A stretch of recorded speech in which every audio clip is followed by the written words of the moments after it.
അൽഹംദുലില്ലാ മാഷാ അല്ലാ. അങ്ങനെ നീ നമ്മളൊരു അടിപൊളി കോഴിക്കറിൻ്റെ റെസിപ്പിയും കൊണ്ടാണ് കേട്ടോ വന്നത്. അപ്പോൾ കോഴിയൊക്കെ നല്ലോണം കഴുകി വൃത്തിയാക്കി കണ്ടോ, നല്ലോണം കഴുകണം കേട്ടോ. പിന്നെ വീഡിയോ കണ്ടുകൊണ്ടിരിക്കുമ്പോഴേ ഇഷ്ടപ്പെടുകയാണെങ്കിൽ ഒന്ന് ലൈക്ക് ചെയ്യുകൊണ്ട് കേട്ടോ, കമൻറ്റ് ചെയ്യുകൊണ്ട്, സബ്സ്ക്രൈബ് മറക്കരുത് കേട്ടോ. അപ്പം ഇതുവരെ നിങ്ങൾ തന്ന സപ്പോർട്ടിന് ഒരുപാട് നന്ദി. അങ്ങനെ ഞാൻ കോഴിയൊക്കെ കഴുകി ഒരു ഇറച്ചിക്കൊട്ടയിൽ കൂറ്റി വെച്ചതാണ്ട് പിന്നെ കായം കൂട്ടി പൊരിച്ചത് നല്ലോണം കായം കൂട്ടി വെച്ചത്, പൊരിക്കാതെ നല്ലോണം കായം കൂട്ടി വെച്ചിട്ടോ. 3/4 ഭാഗം പൊരിക്കുന്നതാണ് കറി വെച്ചാൽ അവിടെ അങ്ങനെ ആർക്കും ഇഷ്ടമല്ല. അപ്പോൾ പൊരിച്ചങ്ങാണ്ട് വലിയ കഷ്ണം വലിയ പീസാക്കിങ്ങാണ്ടാണ് കേട്ടോ വെട്ടിയത്. ഇതിൻ്റെ മോന് കൊടുത്തതിന് ഒരു വലിയ പീസാക്കിങ്ങാണ്ട് പൊരിക്കണം പറഞ്ഞപ്പോൾ അങ്ങനെ കായം കൂട്ടുകയാണ്.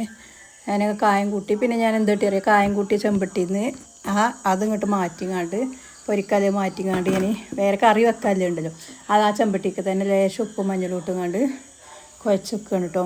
പിന്നെ ഒതോന് ഉച്ചക്ക് പിന്നെ അപ്പം തന്നെ അപ്പോൾ കായം കൂട്ടി അപ്പം തന്നെ ഗ്യാസും വെച്ചാണ്ട് 2 കഷ്ണം അവന് പൊരിക്കുകയാണ്. പിന്നെ ഞാൻ എന്നിട്ടേക്ക് ഞാൻ പറഞ്ഞില്ലേ മഞ്ഞളും ഉപ്പും മാത്രം ഇട്ടുങ്ങാണ്ട് ആ കായത്തൊക്കെ തന്നെ ഒന്നിങ്ങോട്ട് ഇതാക്കി വെച്ചത് കറി വെക്കാമല്ലോ കേട്ടോ. ഇതന്നെ ഉള്ളൂ കറി വെക്കാൻ, അത് മതി. പിന്നെ ഒരു നെയ്ച്ചോറും ഉണ്ടാക്കാൻ വിചാരിച്ചു.